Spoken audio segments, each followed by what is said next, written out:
Alors je suis Valérie Laurence, je suis oncologue médicale, c'est-à-dire médecin qui s'occupe des cancers de l'adulte, mais je m'occupe des adolescents jeunes adultes et je suis responsable du programme et de l'unité ado jeunes adultes à l'Institut Curie.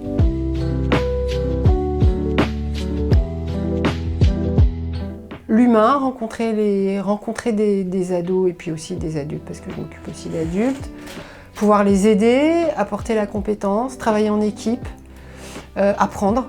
Parce qu'on apprend toujours, à la fois sur ce que c'est que la nature humaine et puis aussi en sciences, et puis faire avancer les choses, pouvoir apporter aux gens le meilleur des soins et le meilleur de ce qu'on peut faire en termes d'accompagnement. Moi, ça fait 25 ans que j'ai ma thèse en médecine et ça fait 20 ans que je travaille à l'Institut Curie auprès d'ados jeunes adultes et ça fait 10 ans qu'on a créé le programme et l'unité dédiée. Si, il y a des moments difficiles parce qu'on est devant des jeunes, des humains, et des familles, des proches. Oui, il y a des moments où c'est dur et puis de toute façon, c'est toujours quand on perd un peu le combat ensemble, c'est des jeunes qu'on garde dans notre mémoire et qui restent avec nous aussi, et qui nous ont toujours apporté quelque chose, que ce soit dans la rencontre avec eux, avec leur famille, voilà. Le lien reste toujours plus ou moins fort évidemment, et puis on a la chance de travailler en équipe, d'être soutenu en équipe, on n'est jamais seul dans une situation. Il y a un bon esprit d'équipe quand même, ouais. Ah, très fort, ouais, très fort. L'échange est avec beaucoup de professions et sur des prises en charge qui sont longues, et on est, je pense, une équipe qui travaille ensemble, qui échangent et qui travaillent dans la même direction. AJA, ça veut dire adolescents jeunes adultes. En France, c'est, on va dire, les patients qui sont de 15 à 25 ans.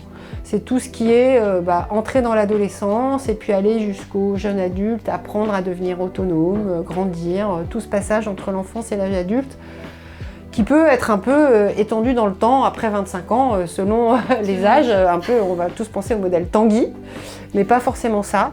Et voilà, c'est aussi caractérisé par des changements physiologiques, parce que après, c'est le moment où la puberté commence, parce qu'on n'est plus un enfant, donc le corps qui change. Et puis on a un nouveau corps, et puis quand on est malade après derrière, avec un corps qu'on apprend juste à reconnaître, c'est difficile. C'est le moment où on apprend à s'autonomiser, où on fait toutes les choses si importantes, penser à son futur métier, penser à sa future famille, s'autonomiser sur le plan à la fois psychique, affectif, social, grandir en dehors de la famille, devenir un adulte autant que faire se peut. Et quand on a une maladie grave, comme un cancer avec tous les impacts que ça peut avoir, à la fois physique, corporel, psychique, il faut qu'on puisse accompagner ces jeunes qui restent des jeunes, qui sont malades, certes, mais qui restent des jeunes et dont le travail d'autonomisation doit rester au centre de nos préoccupations. L'accompagnement éducatif, l'accompagnement professionnel, c'est vraiment très important. Leur faire passer le bac quand ils sont en cours de traitement. On est centre d'examen, nous, à Curie. On leur faire passer voilà, c'est pouvoir les aider à s'insérer dans la vie professionnelle. C'est extrêmement important parce qu'il y a tellement de situations. Quand on a 20 ans, on peut être n'importe quoi, Quand on a 20 ans, on peut être mère de famille, on peut être soldat en Centrafrique, on peut être chez son père et sa mère en train de faire une prépa, on peut être en train de monter son entreprise, on peut être dans une grande école, on peut être plein de choses. Et donc nous, on doit pouvoir les accompagner lorsqu'ils se retrouvent avec cette maladie grave, quelle qu'elle soit, parce qu'en plus, à cet âge-là, il y a des maladies qui sont extrêmement variées. On rencontre dans cette population encore des tumeurs qu'on rencontre chez les petits. On rencontre certaines tumeurs qui sont très caractéristiques de leur âge, qui sont les tumeurs osseuses, et on commence à rencontrer les tumeurs qu'on rencontre chez les plus adultes, comme par exemple le cancer du sein, les cancers de la thyroïde, les mélanomes. Donc on a vraiment ce qu'on appelle une épidémiologie de cette maladie qui est très particulière dans cette tranche d'âge, et on doit pouvoir, nous professionnels, travailler avec des gens qui connaissent les maladies pédiatriques et des gens qui connaissent les maladies adultes.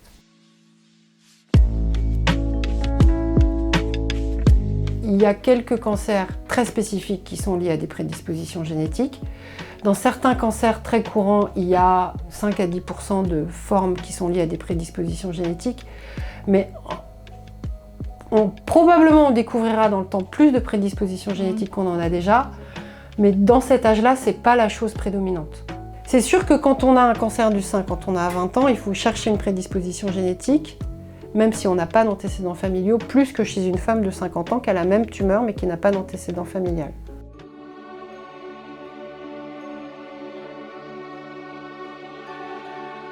Nous, on est vraiment basé sur... Enfin, nous, les 15 000 euros, s'ils sont dans l'unité AJA, ne seront pas forcément dédiés à la recherche forcément sur le cancer, mais seront vraiment dédiés à l'accompagnement des projets des jeunes. Ça peut être...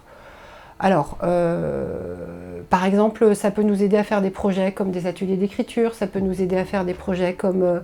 on a fait tout un atelier photo l'année dernière où il y a une fois par mois un photographe professionnel qui est venu prendre des photos. Voilà, ça nous permet d'avoir de la musique régulièrement, ça nous permet de nous payer de quoi faire des gâteaux tous les soirs. Ça peut aussi permettre quelquefois d'avoir un fonds social pour aider des familles dans la difficulté, souvent quelquefois au moment du deuil. Hein, ça peut être important. Donc c'est vraiment quelque chose qui nous aide à faire vivre l'unité, vivre les projets, faire qu'il y ait de la socio-esthétique, de l'APA, toutes ces choses qui ne sont pas prises en charge par l'hôpital et qui sont apportées pas toujours par des associations, ça peut être, et ça doit aussi être apporté par des associations qu'on peut rémunérer. C'est important tout ça.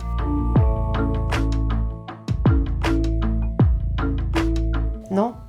J'ai jamais joué à Candy Crush ou un truc comme ça, je sais pas faire ça.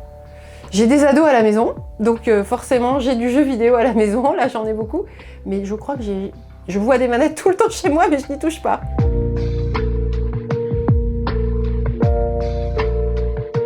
Bah, je sais que vous jouez beaucoup, longtemps, pour nous aider, donc ça je trouve ça chouette. En fait, à la fois ça doit être du plaisir et ça doit être aussi un investissement.